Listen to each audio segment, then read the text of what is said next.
నారాయణం నమస్కృత్య నరం చైవ నరోత్తమం దేవీం సరస్వతీం వ్యాసం తతో జయముదీరయేత్. మహాభారతంలోని ఆది పర్వంలో 226వ అధ్యాయంలో ఉన్నాం. వైశంపాయనోవాచ తస్యాథ వర్షతో వారిపాణప ప్రత్యవారయత్ శరవర్షేణ బీభత్సూత్తమాస్త్రాణి దర్శయన్. జలాన్ని వర్షించే ఇంద్రుని జలధారను అర్జునుడు తన ఉత్తమాస్త్రాలను ప్రదర్శిస్తూ శరవర్షంతో నివారించాడు. ఖాండవం చ వనం సర్వం పాండవో బహుభిశ్శరైః ఆచ్ఛాదయదమేయాత్మా నీహారేణేవ చంద్రమా.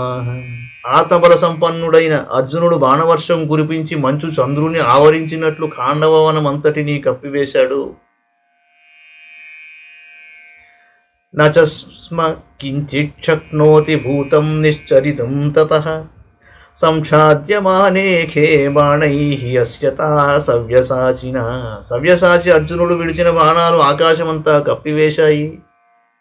అందుచే ఏ ఒక్క ప్రాణి ఖాండవవనం నుంచి బయటకు రాలేకపోయింది. తక్షకస్తున తత్రాసీన్నాగరాజో మహాబలః దహ్యమానేవనే తస్మిన్ కురుక్షేత్రం గతో హి సహ. అగ్ని ఖాండవవనాన్ని దహిస్తూ ఉండగా బలసంపన్నుడైన నాగరాజు తక్షకుడు అక్కడ లేడు, కురుక్షేత్రానికి చేరాడు. అశ్వసేనో భవత్తత్ర తక్షకస్య సుతో బలి సయత్నమకరోత్ తీవ్రం మోక్షార్థం జాతవేదసః. కానీ బలవంతుడైన తక్షకుని కుమారుడు అశ్వసేనుడు అగ్నిజ్వాలల నుండి బయటపడటానికి తీవ్ర ప్రయత్నం చేశాడు. శశాక స నిర్గంతుం విరుద్ధోర్జునపత్రిభిః మోక్షయామాస తం మాతా నిగీర్య భుజగాత్మజ. అర్జునుని బాణాలతో కప్పబడి అతడు బయటకు రాలేకపోయాడు. అతని తల్లి సర్పిణి అతనిని తన శరీరంతో కప్పి విడిపించింది.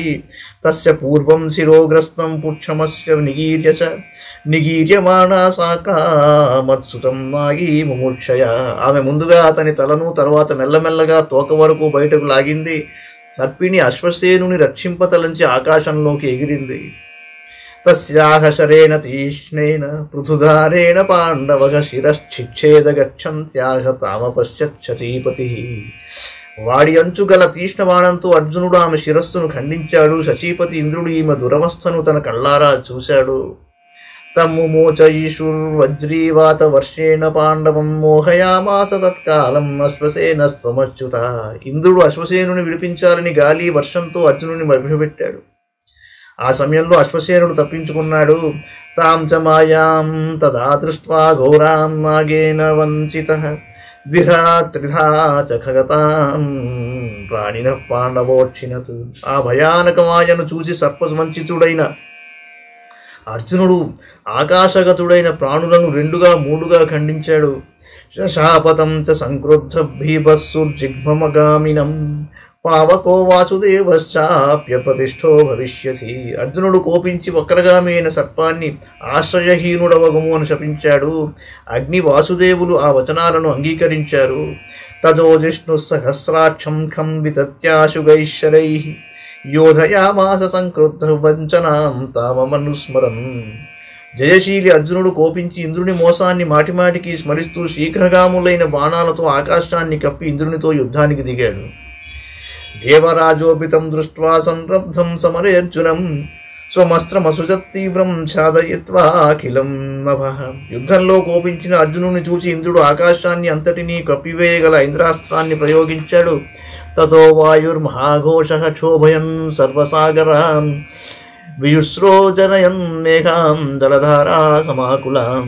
పిమ్మట మహాధ్వనితో వాయువు సర్వసాగరాలను కల్లోలపరుస్తూ జలధారలతో నిండిన మేఘాలను ఆకాశంలో పుట్టించసాగాడు.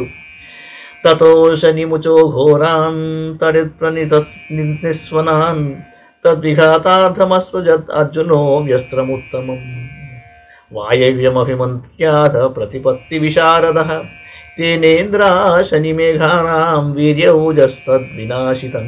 ఇంద్రుడు భయంకరాలైన మెరుపుల తడతడలు గల ఘోరమైన వజ్రాయుధాన్ని అర్జునునిపై విడిచాడు. అర్జునుడు కూడా ప్రతీకార నిపుణుడై వాయవ్యస్త్రాన్ని అభిమంత్రించి వదిలాడు. ఆ అస్త్రం ఇంద్రుడు పంపిన మేఘాల బలాన్ని వేగాన్ని నాశనం చేసింది. జలధారాశ్చ తాః శోషం జగ్ముర్నేషుశ్చ విద్యుతః క్షణేన చాభవద్వ్యోమ సంప్రశాంతరజస్తమః. జలధారలు ఇంకిపోయి మెరుపు తీగలు నశించాయి. క్షణకాలంలో ఆకాశం ధూళి అంధకారాలకు దూరమై స్వచ్ఛంగా కనిపించింది. సుఖశీతానిలవహం ప్రకృతిస్థార్కమండలం నిష్ప్రతీకార హృష్టశ్చర్ధవ వివిధాకృతి శిష్యమానో వసోఘైస్తైః ప్రాణినాం దేహనిస్సృతైః ప్రజ్వాలాసోచిష్మాన్ స్వనాదైః పూరయం జగత్. సుఖం కలిగించే గాలి వీచసాగింది. సూర్యమండలం స్వాభావిక స్థితిని పొందింది. ఎదురు లేకపోవడంతో అగ్ని సంతసించి వివిధ రూపాలలో వెలిగిపోతూ ప్రాణుల దేహాన్ని నుంచి బయటకు వచ్చిన క్రొవ్వుతో మరింత ప్రజ్వలించాడు. అదే సమయంలో తన ధ్వనులకు లోకాలన్నిటా వ్యాపింపజేశాడు. కృష్ణాభ్యాం రక్షితం దృష్ట్వా తం చ దావమహంకృతాః కముత్పేతుర్మహారాజ సుపర్ణాచ్యాః పతత్రిణః. కృష్ణార్జునులు రక్షిస్తున్న ఖాండవ వనాన్ని చూచి అహంకరించిన గరుడ జాతికి చెందిన పక్షులన్నీ ఆకాశంలోకి ఎగిరాయి. గరుత్మాన్ వజ్ర సదృశైః పక్షతుండ సఖైస్తదా ప్రహర్తు కామోన్యపతదాకాశాత్ కృష్ణ పాండవౌ. ఒక గరుడ వంశపక్షి వజ్రం వంటి తన రెక్కలు తుండం నఖాలతో శ్రీకృష్ణార్జునులను బాధించాలని అనుకుని ఆకాశం నుంచి ఒక్కసారిగా వారిపై పడింది.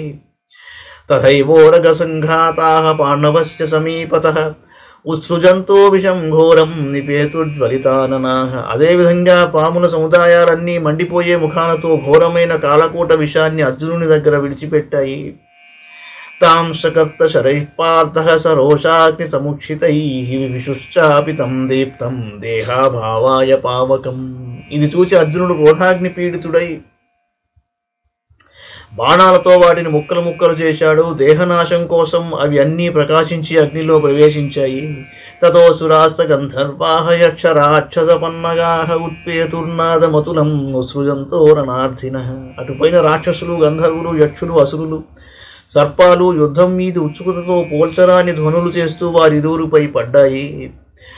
అయఃకణపచక్రాశ్మభుషుంజుజ్యత బాహవః కృష్ణపార్థౌ జిఘాంసంతః క్రోధ సమ్మూర్ఛితౌజసః. ఇనుప చక్రాలతో వదిలే లోహపు ఉండలు గల ప్రేలుడు సామగ్రి చేతిలో దాల్చి శ్రీకృష్ణార్జునులను చంపాలని క్రోధం పరాక్రమం ప్రదర్శించాయి. తేషామతి వ్యాహరతాం శస్త్రవర్షం ప్రముంచతాం ప్రమమాధోత్తమాంగాని బీభత్సుర్నిశితైశ్వరైః. పెద్దగా కోలాహలం చేస్తూ బాణవర్షం కురిపించే వారి శిరస్సులను అర్జునుడు నిశితాలైన శరాలతో హింసించాడు. కృష్ణశ్చ సుమహాతేజాః చక్రేణారి వినాశనః దైత్యదానవ సంఘానాం చకారకదనం మహత్. శత్రు సంహారశీలి మహాతేజస్వి అయిన శ్రీకృష్ణుడు కూడా దైత్యదానవుల గుంపులతో యుద్ధం చేసి చంపేశాడు. అథాపరే శరైర్విద్ధాః చక్రవేగేరితాస్తథా వేలామివ సమాసాద్య వ్యతిష్ఠన్నమితౌజసః. మరికొందరు శరపీడితులై చక్రవేగ ప్రేరితులై మహాతేజస్సులైన సముద్రం ఒడ్డును చేరి ఆగిపోయినట్లు ముందుకు సాగలేకపోయారు.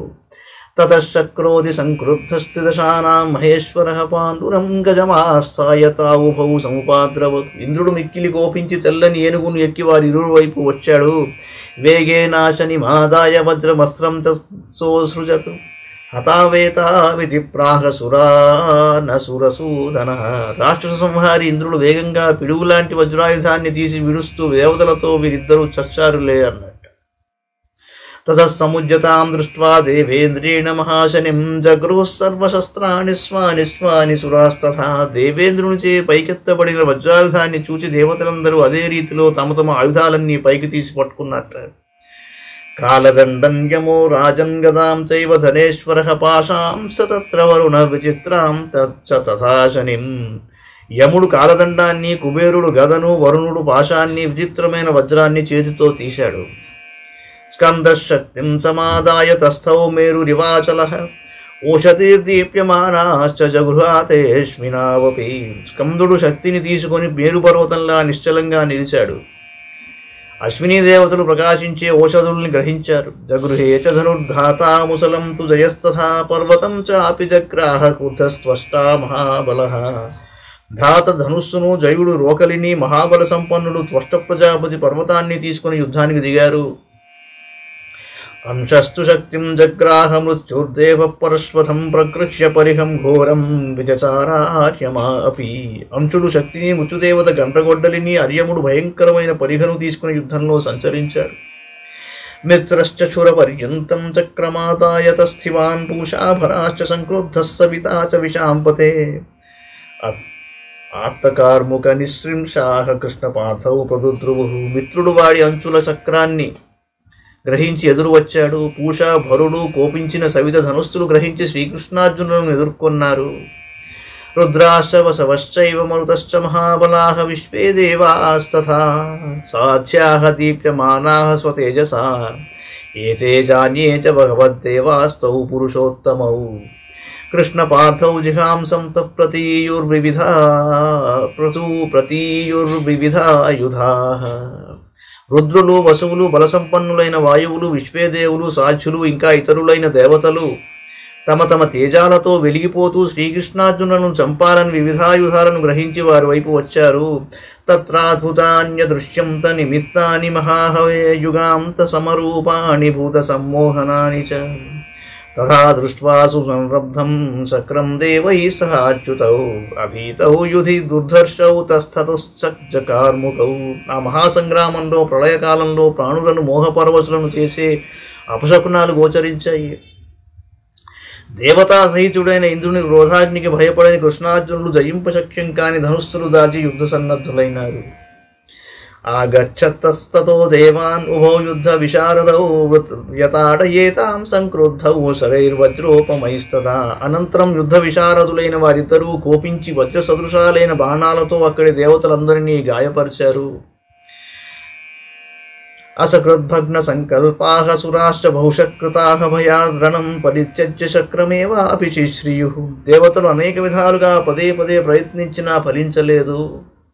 భయంతో యుద్ధం విడచి మరల ఇంద్రుని ఆశ్రయించారు. దృష్ట్వా నివారితాం దేవాన్ మాధవేన అర్జునేన చ ఆశ్చర్యమగమంస్తత్ర మునయో నభసి స్థితాః. శ్రీకృష్ణార్జునులు దేవతలను నివారించడం చూచి ఆకాశంలోని ఋషులందరూ మిక్కిలి ఆశ్చర్యపోయారు. శక్రశ్చాపి తయోర్వీర్యం ఉపలభ్యాసకృద్రణే బభూవ పరమ ప్రీతః భూయశ్చైతావయోధయతు. ఇంద్రుడు కూడా యుద్ధంలో వారి పరాక్రమాన్ని పదే పదే చూచి మిక్కిలి ప్రీతుడై తిరిగి వారితో యుద్ధం చేశాడు. తతోష్ణవర్షం సుమహత్యసృజత్ ప్రాకశాసనః భూయ ఏవ తదా వీర్యం జిజ్ఞాసు సవ్యసాచినః. అర్జునుని పరాక్రమం తెలుసుకునటానికి ఇంద్రుడు మళ్లీ రాళ్ల వర్షాన్ని కురిపించాడు. తక్షరైరర్జునో వర్షం ప్రతి జఘ్నేత్యమర్చితః విఫలం క్రియమాణం తత్సమవేక్ష శతక్రతుః భూయః సంవర్ధయామాస తద్వర్షం పాకశాసనః. అర్జునుడు మిక్కిలి అమర్షతో ఆ వర్షాన్ని బాణాల సహాయంతో నష్టపరిచాడు. విఫలమైన రాళ్ల వర్షాన్ని ఇంకా పెంచి ఇంద్రుడు అర్జునుడిపై కురిపించాడు. సోష్మవర్షం మహావేగైః శుభిః పాకశాసనిః విలయం గమయామాస హర్షయన్ పితరం తథా. ఇంద్రకుమారుడు అర్జునుడు అది చూచి తండ్రికి సంతోషాన్ని కలిగిస్తూ వేగవంతమైన బాణాలతో ఆ రాళ్ల వర్షాన్ని నశింపజేశాడు. తత ఉత్పాట్య పాణిభ్యాం మందరాక్షిఖరం మహత్ సదృపం వ్యసృజక్రజిఘాంసు పాండునందనం. తరువాత అర్జునుని చంపాలని ఇంద్రుడు స్వయంగా తన చేతులతో మందర పర్వత శిఖరాన్ని చెట్లతో సహా పికిలించి అర్జునుడిపై విసిరాట. తతోర్జునో వేగవద్భిజ్వలితాగ్రైరజిహ్మగైః శరైర్విధ్వంసయామాస గిరేః శృంగం సహస్రధా. ఇది చూసి అర్జునుడు వేగంగా సూటిగా పోయే బాణాలతో ఆ పర్వత శిఖరాన్ని 1000 ముక్కలు చేశాడు. గిరేర్విశీర్యమాణస్య తస్య రూపం తదా బభౌ సార్క చంద్రగ్రహస్యేవ నభసః పరిశీర్యతః. చీల్చబడిన పర్వత శిఖర రూపం ఆకాశం నుంచి వీడి కింద పడే సూర్య చంద్రగ్రహాల వలె ప్రకాశించింది. తేనాభిపతితా దావం శైలేన మహతా భృశం శృంగేన నిహతాస్తత్ర ప్రాణినః ఖాండవాలయాః. క్రిందికి పడిపోయే ఆ పర్వత శిఖరం వల్ల ఖాండవ వనంలోని ప్రాణులెన్నో చనిపోయాయి. ఇది శ్రీ మహాభారతే ఆది పర్వణి ఖాండవదాహ పర్వణి దేవకృష్ణార్జున యుద్ధే షడ్వింశత్యధికద్విశతమోధ్యాయః. మంగళం భగవాన్ విష్ణుః మంగళం గరుడధ్వజః మంగళం పుండరీకాక్షో మంగళాయతనో హరి. సర్వం శ్రీకృష్ణార్పణమస్తు.